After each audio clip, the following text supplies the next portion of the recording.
Las señales del mercado, la trastienda del poder, los personajes claves del mundo empresarial y, ¿por qué no?, innovación, startups y tiempo libre. Por la 100.1, un espacio para conversar e informarse con Mateo Navas, subeditor de DF+. Esto es DF en Infinita. 6:35 y efectivamente ya está sentado a mi diestra Mateo Navas, subeditor del DF+, y viene Catalina vestido de azul. Ajá. ¿Sí o no? ¿Vengo de extremo derecho? ¿Estoy al lado derecho? No, viene sentado a mi diestra. Solo dije eso, yo lo demás lo dijo usted. O lateral derecho. Eso sí, Puede lateral ser. derecho y vestido de azul. Porque vamos a hablar de Azul Azul. Vamos a hablar de Azul Azul. El año pasado empezamos con esta teleserie y vine al estudio a hablar de Azul Azul, de lo que había pasado, vincularlo con el caso Sartor. Ahora ya es un caso de Azul Azul en particular. Obviamente sigue dentro del contexto de Sartor, porque obviamente eran los ex dueños, pero ahora como que está corriendo por un carril separado y se está, en cierto sentido uno podría decir, definiendo ya esto. ¿Por qué? Porque les vengo con esta noticia que viene fresca, que viene de ayer en la noche, pero se supo hoy día en la mañana, que es que después de muchos rumores, después de muchos dimes y diretes, Michael Clark cedió ante la Comisión para el Mercado Financiero, la CMF, y lanzará una oferta pública de adquisición de acciones, la famosa OPA. ¿Ya? OPA que debió haber hecho hace harto tiempo. OPA que debió haber hecho hace bastante tiempo. Vamos a hablar de eso porque Michael Clark dice que esta es una OPA voluntaria. Ya ahora que ya es controlador en particular a través de un fondo de inversión privado, dice que esta es una OPA voluntaria. ¿Y qué es una OPA? Para que ahí la gente no sepa. Bueno, básicamente es una operación en la que una persona se dirige a distintos inversionistas, a los inversionistas, para anunciar su deseo de comprar un determinado número de acciones de una sociedad anónima abierta a bolsa, a un determinado precio y a un determinado plazo. Esa es la clave, el precio y el plazo, que eso es lo que se definió ayer en la noche mediante una comunicación de Michael Clark hacia la CMF.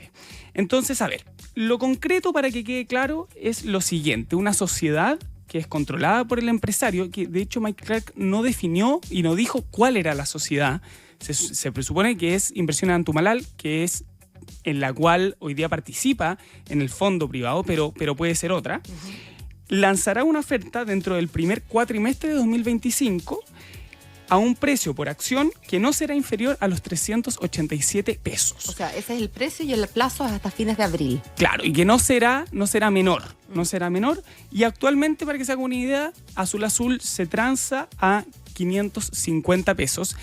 Ese precio es bastante poco representativo, eso sí, la gente del mercado dice, porque es una acción muy poco líquida, no se transa. Poco, claro. O sea, de hecho, si uno va a las pantallas de la bolsa, de las distintas corredoras, sí, es una acción que no se mueve, claro, que se no mantiene. Es una cosa que uno esté viendo, hoy subió, bajó, claro, subió, bajó. Exacto, no son acciones CAP, no es acción de CMPC, no son acciones que son súper transadas, ¿ya?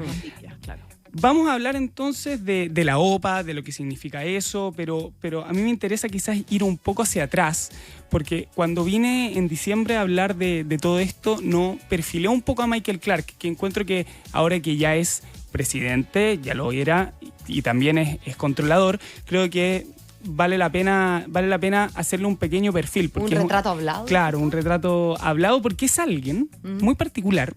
Es un dirigente de fútbol que no lleva tanto tiempo en la industria, pero que rehuye mucho de las cámaras, mucho de los flashes, mucho de las grabadoras, prácticamente no da entrevistas. A diferencia de tantos otros que son como súper cercanos a las cámaras, les tenemos hasta cara, más allá de la broma del retrato hablado, ¿no? El presidente de la Católica, Juan Tagle, tenemos a Aníbal Mosa también en Colo-Colo, en blanco y negro. Son personas que hablan con la prensa, que son muy abiertos, que tienen redes sociales, que alegan muchas veces al árbitro.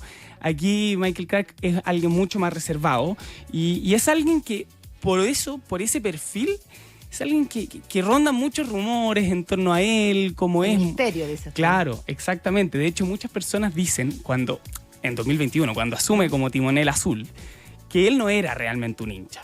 Que es algo que se dice mucho en el mundo futbolístico, como, no, pero es que ellos son empresarios, no son hinchas de verdad. Y eso es una categoría bastante injusta.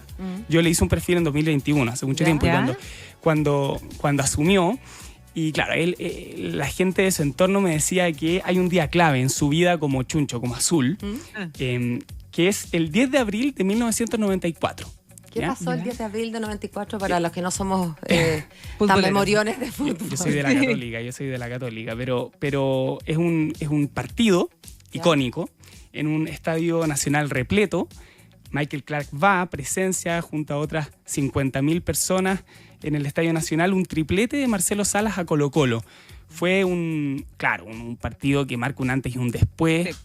Porque en Estadio Nacional... Chico Michael Clark en esa época. Bastante chico. ¿Cierto? De hecho, vamos a hablar de eso porque 2 años después, en 1996, él entra a Ingeniería Comercial en la Católica, alguien muy, muy estudioso desde el colegio, y las personas que estudiaron con él en la universidad me dicen que él era muy habilidoso con los números. De hecho, él salió de esa promoción dentro del 5%. De Ingeniería Comercial en la Católica, tuvo excelencia académica, etcétera. Y en 2003, o sea, muy lueguito después de egresar como ingeniero comercial, va a UCLA, a la Universidad de California en Los Ángeles, a estudiar un MBA. Y ahí también sale de los primeros de su promoción y ahí ya se empieza a definir como alguien que le empezaron a gustar las finanzas corporativas, etcétera. O sea, alguien muy bueno para los números, pero en particular alguien muy bueno para las finanzas corporativas. Empieza en BBVA, su carrera como más financiera, después se va a Banco Penta y ahí tiene su primera aproximación como al fútbol desde la otra vereda, al otro lado del Rubicón, porque le toca asesorar a la ANFP en materia financiera.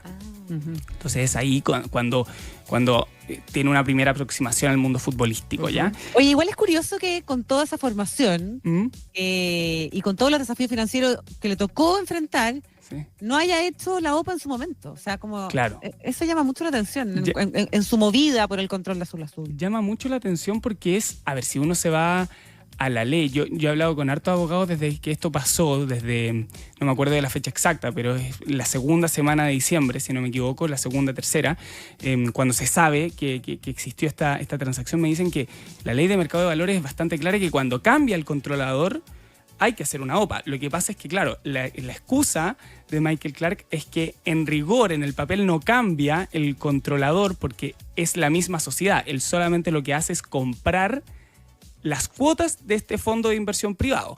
Pero de Tactical Sport. Claro, de Tactical Sport. Pero la CMF dice, oye, pero atrás de un fondo siempre hay una persona. Hay alguien. Claro. O varias personas. Claro, o varias personas. Pero todo se compra el 90%. El 90% y él se convierte aguas arriba, digamos, él como persona, porque es el único aportante del fondo hoy día a través de una sociedad en el principal controlador. Entonces, por eso hay dudas, pero esa duda ya se va a resolver. Les voy a decir un poquito más adelante qué es lo que pasó, ¿ya?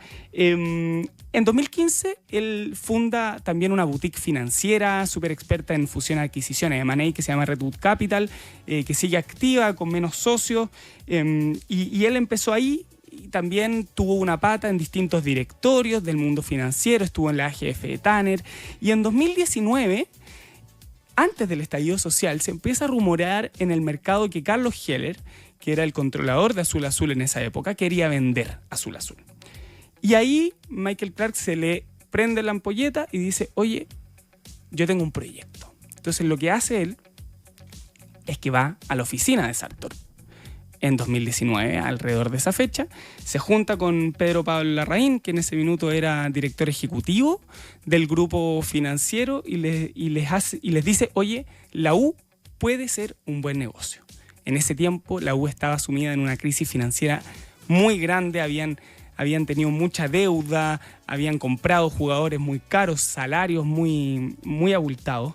Y en esta presentación, presentó los estados financieros del club, proyectó las estrategias para sacar a la institución de una crisis económica y dijo, yo voy a exponer el caso de AC Milán, que es un club italiano que había pasado por un muy mal momento financiero y que había logrado reponerse producto de un cambio en un controlador a través precisamente de un fondo de inversión privado, y convenció a Sartor, convenció a Pedro Pablo Larraín, empezaron el proceso y que terminó 2 años después, o sea, bastante más adelante. En abril de 2021 se concreta la entrada, digamos, de este fondo de inversión privado Tactical Sport a Azul Azul.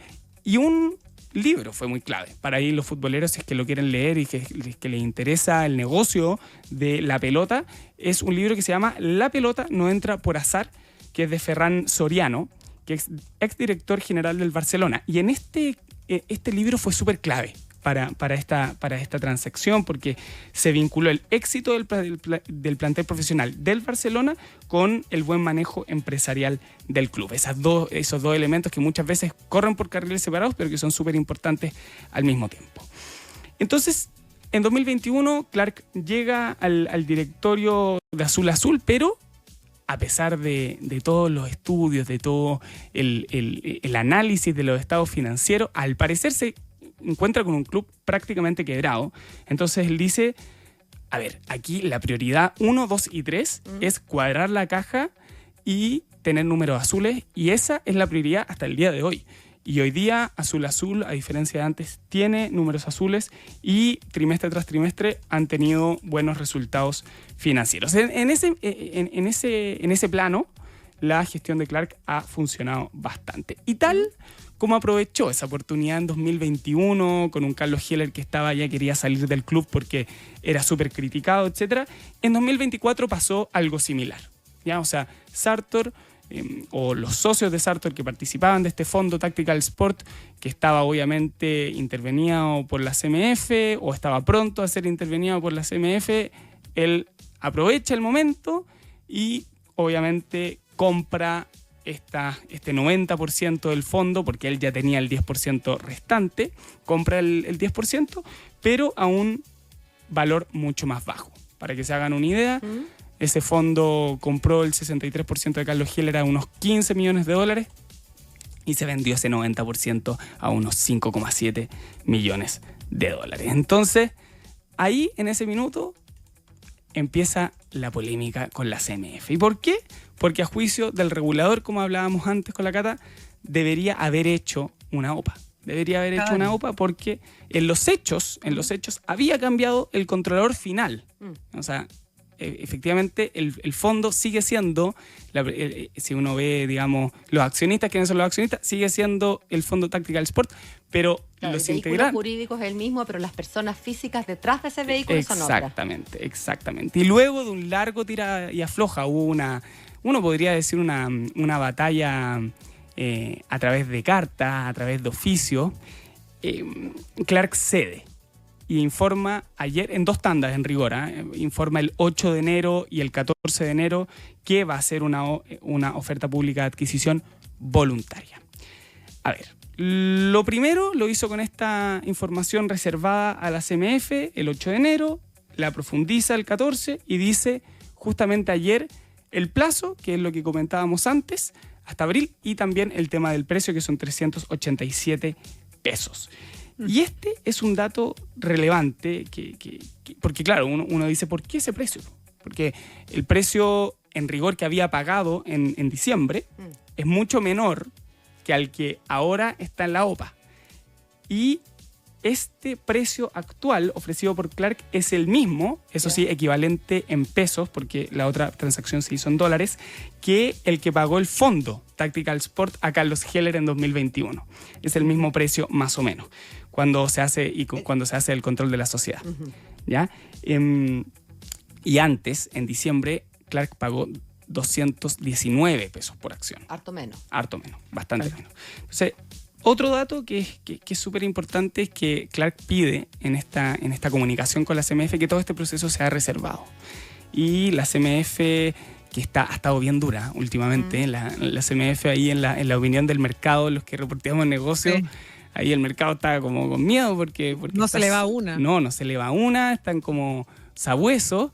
Entonces dicen, no, esta comisión no ve motivo jurídico para que tales documentos tengan carácter de reservado. Y no solamente eso, le dice al señor Clark. Le dice, independientemente que usted quiera hacer una oferta pública de adquisición de acciones voluntaria, usted, entre comillas, ya cometió una falta.